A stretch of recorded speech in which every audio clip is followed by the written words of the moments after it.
Hi guys! Ngayon nga ay maglalagay tayo ng vitamins dito sa tubigan ng ating alagang sisiyo.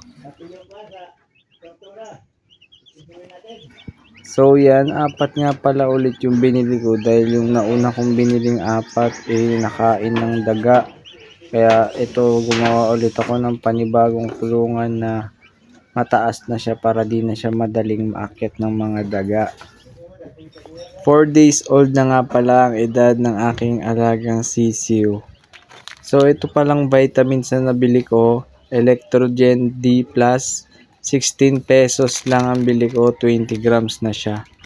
Ihalo ko lang tong 20 grams na vitamins dito sa tubigan ng alaga kong sisiu. First time ko nga pala mag-aalaga ng sisiu kaya araw-araw ko siyang imo-monitor kung may magbabago ba sa kanya. Tsaka nga pala yung mga napapanood ko sa YouTube, sa online, ina-apply ko rin sa pag-aalaga ko ng mga hayop dito sa aming bakuran.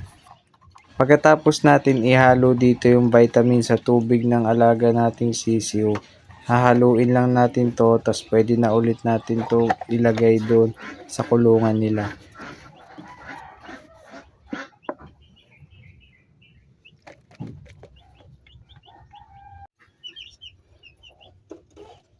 Dito nga pala sa ginawa kong kulungan hindi ako naglagay ng ilaw.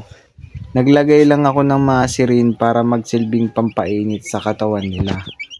Sa pagkainan pala nila, ang binibigay ko sa kanila ay broiler starter. Nilalagyan ko sila ng 3 hanggang 4 na kutsara sa umaga at saka sa hapon.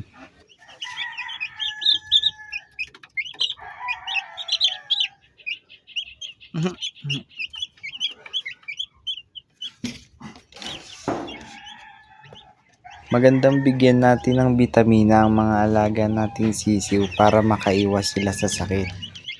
Malalaman yung may sakit ang mga alaga nyong sisiw kapag ito ay may pilay, sinisipon at nanghihina. Kapag ito naman ay parang humahalak, sila ay naiinitan o kulang sa tubig.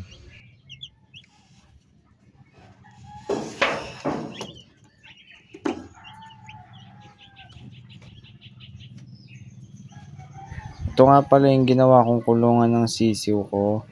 Gawa lang to sa kawayan tsaka sa mga retasong kahoy. Yan, secure na pati yung ilalim. Siguradong di na makakapasok yung mga daga.